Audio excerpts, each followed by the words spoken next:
இன்றே டவுன்லோட் செய்து உங்கள் ஃபேவரட் ஷோக்களை என்ஜாய் பண்ணுங்க.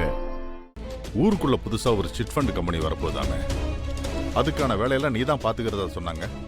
ஆமாண்ணே, அந்த கம்பெனி ஆளுங்க என்ன வந்து பார்த்தாங்க. அவங்க சொல்றத வச்சு பார்க்கும்போது நம்ம ஊர் ஆளுங்களுக்கு நல்லது நடக்கும்னு தோணுச்சு. அதான். அதெல்லாம் சரிதான், ஆனா அதை பத்தி என்கிட்ட ஒரு வார்த்தை கூட சொல்லல. என்கிட்ட சொல்லிட்டு பண்ணிருக்கலாம்ல. சிட் ஃபண்ட் கம்பெனிங்கிறது சாதாரண விஷயம் இல்லை, அதுல ஏமாத்துறவங்க தான் அதிகமா இருப்பாங்க. அதெல்லாம் அவருக்கு தெரியாதா? எல்லாத்தையும் விசாரிச்சுட்டு தானே அவரும் இதை பண்ணிருப்பாரு. அவருக்கு ஒண்ணுமே தெரியாத மாதிரியே பேசிட்டு இருக்கீங்க. ஏன் எதுவா இருந்தாலும் அவர் உங்ககிட்ட சொல்லிட்டு தான் பண்ணணும்னு நினைக்கிறீங்க? அவரா எதுவும் செய்யக்கூடாதா?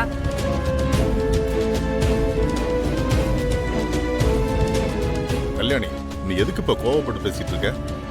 நான் அவனோட நல்லதுக்கு தான் சொல்லிட்டு இருக்கேன். என்ன நல்லது? யாரு என்னன்னு தெரியாம ஏமாந்துடக்கூடாதுல்ல. நீங்க இப்படியே சொல்லி சொல்லிதான் அவரை வளர விடாமலே பண்ணிட்டு இருக்கீங்க. ஏய், உங்களுக்கு மட்டும்தான் எல்லாம் தெரியும்னு நினைக்கிறீங்க. அவருக்கு இப்போ 27 வயசுல ஒரு புள்ள இருக்கான். இன்னும் அவர் ஒண்ணும் தெரியாம இருப்பாரு? இவட ஏன்டா இப்படி எல்லாம் பேசிட்டு இருக்க? அண்ணன் என்கிட்ட கேட்டதுக்கு நான் தானே பதில் சொல்லணும். என்ன பேச விடாம நீ எதுக்கு கடந்து குடிச்சிட்டு இருக்க? நீ கொஞ்சம் அமைதியா இரு. போதுமா? அவரை தூண்டி விட்டுட்டு எனக்கு அவருக்கும் இடையில இப்ப பிரச்சனை உண்டாக்கிட்டீங்கல்ல. இந்த வீட்ல எல்லாமே நீங்க நினைக்கிற மாதிரி தான் நடக்கணும்னு நினைக்கிறீங்க. அதுல எதுவுமே எங்களுக்கு சாதகமா இருக்க போறதில்ல. நீங்க முடிவெடுத்து தானே என் பிள்ளைக்கு படிக்காத பொண்ணை கல்யாணம் பண்ணி வச்சீங்க. என் பிள்ளை வாழ்க்கையே சீரழிஞ்சிருச்சு.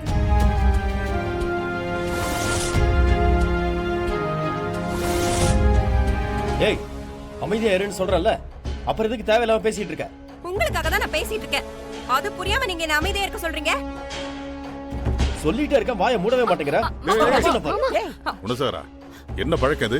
பொண்டாட்டி போய் கை நீட்டி அடிக்க போற? அவர் பொண்டாட்டி அடிக்க தானே கை ஓங்கினாரு. அதுல உங்களுக்கு என்ன பிரச்சனை?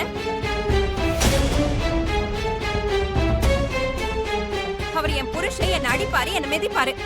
அதையே நீங்க கேக்குறீங்க? இதான் இங்க பிரச்சனையே. நான் ஒண்ணும் கேட்கலாமா? நீ உள்ள போ.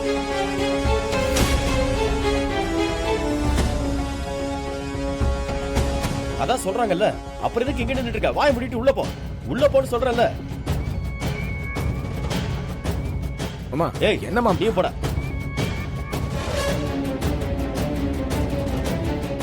அண்ணன், என் பொண்டாட்டி அப்படி பேசினதுக்காக நான் உங்ககிட்ட மன்னிப்பு கேட்டுக்கிறேன்.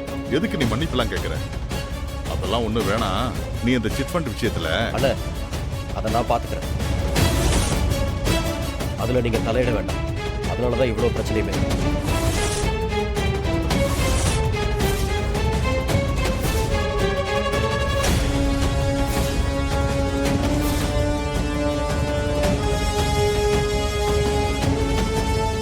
என்னப்பா அண்ணன் கிட்ட இப்படி பேசுற?